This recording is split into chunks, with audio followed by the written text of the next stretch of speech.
Hi everyone, Vince again. Another installment of our Learning Together series. I'm going to be talking a little bit about tarantula substrate, particularly for spiderlings. Some of the suggestions I've gotten and what has seemed to work for me.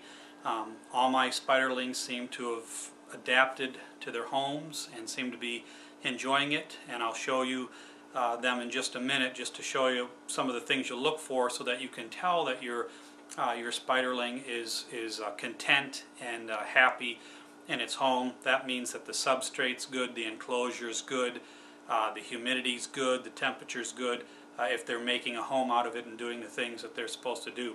So just have some of the products here that we can use. This is one that I'm using.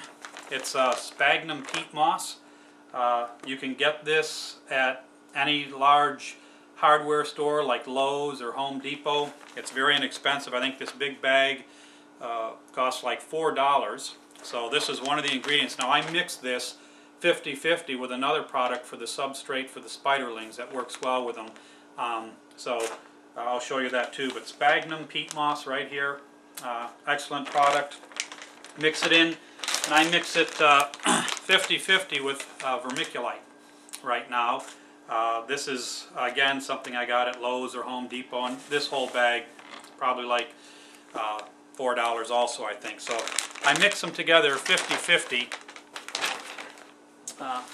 For me, in a container like this, you can see it down in there. I don't need much just because I've just got the spiderling, so I don't need a whole lot of this. But you mix it 50-50 in this container, and then you keep adding water. You don't want it sopping wet. You just want it so that when you squeeze it in your hand, it just barely holds together and will easily crumble. You don't want it to make a solid mud pack in your hand. You don't want to be squeezing water out of it. But you don't want it so dry that it won't hold any form. You want it just to hold a little bit of form but easily come apart, because that will allow the spiderlings to be able to tunnel in it well. They'll be able to construct their tunnels. They'll have some stability to them but not be too wet for them. So I'll kind of show you in here. If you can see, kind of take it in your hand, and you just want it to, when you squeeze it, like that. So it's holding its form, but if I just shake it a little bit, it comes apart. So that's about the right amount of moisture that you want in there. Squeeze it in your hand, it'll hold the form, but easily break apart.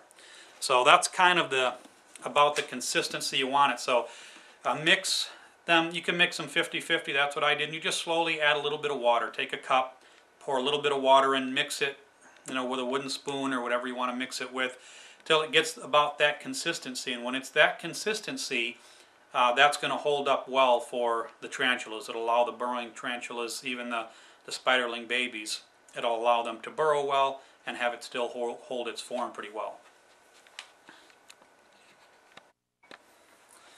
Now another popular substrate, in fact it's becoming one of the most popular substrates, is this here, this coconut fiber, cocoa fiber. You can find this pretty much in any pet store that sells any type of reptiles. They'll sell the cocoa fiber. It's kind of taking over. It holds its moisture well, packs down nice. I'm not using it for the spiderlings because my research suggests that it's better as they get a little more mature. The sphagnum peat moss and vermiculite are actually the best products, I think, for when they're spiderlings. But this is what I'm going to switch to as they get bigger. Here, these are, you can buy it two different ways. These are the bricks. There's advantages and disadvantages. You can buy a bag of it about the size of this sphagnum peat moss. You can buy a bag of it about this big for about $9, and it's all shredded and ready to go for you, and you can put it right in your enclosure. Or you can buy these bricks. There's 3 bricks in here. Each brick makes a bag as big as the one I just showed you. So the bricks cost $10 total for 3. So this pack of 3 was $10. So you're going to save quite a bit of money buying the bricks. You get 3 bags worth for the price of 1 essentially. However, the drawback is, in order to use the bricks, you have to break pieces off of this if you only want a little amount or if you want the full amount. You take a brick, you've got to wet it, you've got to get it good and sopping wet, then you've got to wring it all out and let it dry for 2 or 3 days, and then it makes the kind of fibrous material that you can pack. Here it's all compressed. You're doing the uncompressing process and the drying process. If you buy the bag of it already done for $9, the work's done. You just bring it home and you can start using it immediately. This, you've got to do a little bit of work too. So it's up to you, whichever you want to do. I bought the bricks because I hadn't really researched it that well yet. I only have 5 spiderlings. Don't need a whole lot of this yet, so this was probably overkill. It probably would have been easier for me to just buy the bag already made, but I will put this to good use over time. So this is another substrate, and probably the one preferred by most today for more mature tarantulas. Another substrate you can use, or at least mix in, I don't think I'd use it completely on its own, is this Ecoterra Jungle Earth. A little small bag like this, again, was like $4. It's kind of shredded, different kinds of shredded woods that are put in here that they'll use sometimes for lizards and other things, but it can be mixed in. It can be mixed in with a cocoa fiber, or it can be put on top of the cocoa fiber for more of a natural looking environment. So this is something that some people use. I just got a small bag of it. I thought as the tarantulas get bigger, I'll try it in a few of the enclosures, see how they like it.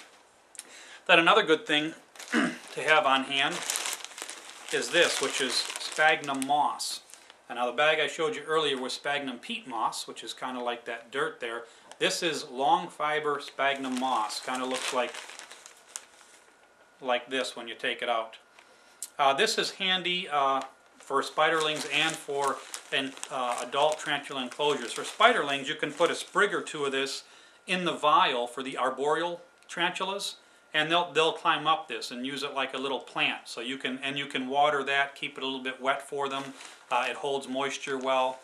When you get to where they're a little more mature, maybe 2.5, 3 inches and bigger, and you're going to put them in their final enclosure, and you're putting maybe the cocoa fiber down, you can spread this around on top. It gives it a very natural kind of jungly look, and this really holds moisture well. So that's one of the advantages. It'll keep the humidity in your enclosure in good shape.